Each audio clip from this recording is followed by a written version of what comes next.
आलम जी। धन्यवाद माननीय सभापति महोदय कि आपने मुझे बोलने का मौका दिया। मान्यवर, मैं हथकरघा उद्योग बुनकर समाज की पीड़ा को बोलने के लिए खड़ा हुआ हूं। मान्यवर, बजट को मैंने देखा है और उसमें सरकार ने ये खुद माना है कि कृषि के बाद हथकरघा उद्योग उत्तर प्रदेश में सबसे ज्यादा रोजगार उपलब्ध कराने वाला कुटीर उद्योग है। मगर माननीय सभापति महोदय, जब मैं उसके नीचे पढ़ता हूं तो मुझे बड़ी निराशा होती है, क्योंकि सरकार जब ये मानती है कि बुनकर भाई हमारे इस उत्तर प्रदेश का एक महत्वपूर्ण अंग है और किसान भाइयों के बाद प्रदेश में उनका दूसरा स्थान है, उनका दूसरा योगदान है एम्प्लॉयमेंट जनरेशन में, तो मगर जब मैं ये देखता हूं कि उनको दिया क्या जा रहा है, 8 लाख। अभी हमारे भाई ने कहा कि बहुत बड़ा बजट है, ऑफकोर्स बहुत बड़ा बजट है, उसमें कहीं संशय नहीं है, लेकिन इस बड़े बजट में बुनकर भाइयों के लिए दिल इतना छोटा क्यों है? और मुझे तो एक चीज की और बड़ी निराशा हुई देख करके कि आदरणीय स्वर्गीय पूर्व प्रधानमंत्री जी अटल बिहारी वाजपेयी साहब, जिसका हम लोग सम्मान करते हैं, हमारे भी आदर्श है, उनके नाम पे भी एक योजना चलाई, मगर मात्र पैसे का जो प्रोविजन किया गया वो 400 करोड़ रुपए। तो मेरा कहना यह है कि कम से कम उनके नाम की गरिमा की ही लाज रखती सरकार। अब देखिए, मैं मानो थोड़ा सा 1 सेकंड लेके ये बताऊं कि मेरा जो पॉलिटिकल जो जीवन शुरू हुआ वो मुबारकपुर विधानसभा से मैं विधायक हुआ और रिपीटेडली 2 बार हुआ, जहां पे 1 लाख से ऊपर बुनकर भाइयों की आबादी है। मैं उनके हर दुख दर्द, उनके जीवन शैली, उनकी जीविका, मैं हर चीजों को मैं बड़ी भली भांति जानता हूं, क्योंकि हमने बहुत करीब से उनके दुख दर्द को देखा और समझा है। इनकी पीड़ा हमारे किसान भाइयों से किसी भी तरह से कम नहीं है। मैं सरकार को एक ठीक है, हम लोग विपक्ष में हैं, हम जो कहते हैं अक्सर ये कहा जाता है कि भाई ये तो विपक्ष में है इनका बात, लेकिन कभी कभी विपक्ष की बातों को भी सकारात्मक रूप में लेकर के उस पर विचार करना चाहिए, ऐसा मेरा सरकार से अनुरोध है। इसमें थोड़ा और पैसे का प्रोविजन बुनकर भाइयों के लिए करते। पहले उनको फ्लैट रेट पे, जब आदरणीय स्वर्गीय मुलायम सिंह यादव जी सीएम थे, तो उनके दुख दर्द को समझते हुए उन्होंने 70 रुपए में उनको फ्लैट रेट पे बिजली देते थे। अब वो खत्म कर दिया गया, और वो खत्म करने के बाद बड़ी मंथन करने के बाद अर्ध हाफ पावर पे 400 रुपए देना है, उसके ऊपर अगर 1 हो जाए तो उनको 700 रुपए देना है। तो ये बहुत बड़ा बर्डन है।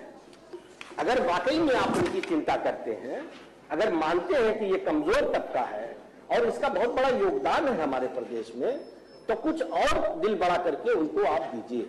मैं आपसे पहले ये मांग करता हूं बुनकर भाइयों के लिए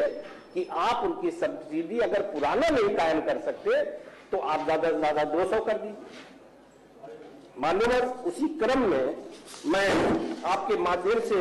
ये बताना चाहता हूं कि आजमगढ़ मंडल, जिस जिले से मैं बिलोंग करता हूं,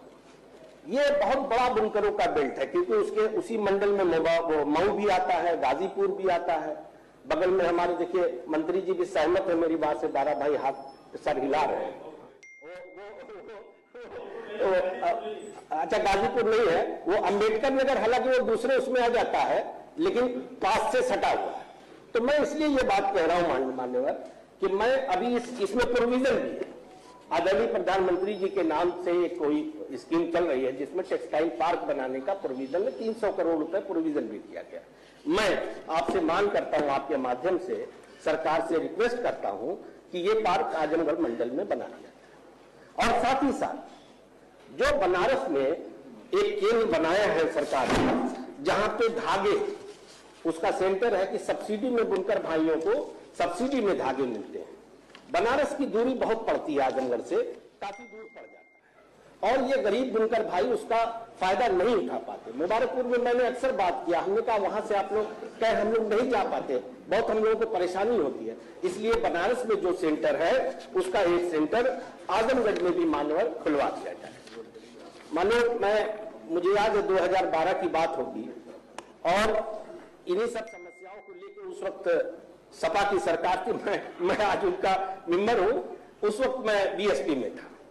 मैं बड़ा स्ट्रगल करता था और उस वक्त मैंने काफी उनसे रिक्वेस्ट भी किया, सदन में भी कई बार ये मैं विषय ले आया और मैंने निजी तौर पे भी ये मैं सौभाग्य भी कहूंगा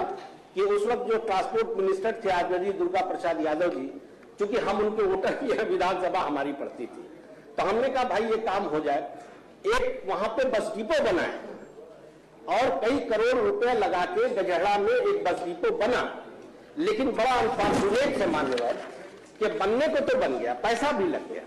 लेकिन वो आज तक प्रॉपरली ऑपरेट नहीं हो पाया। तो मैं कभी कभी सोचता हूं कि देखिए सरकारें तो आती जाती हैं,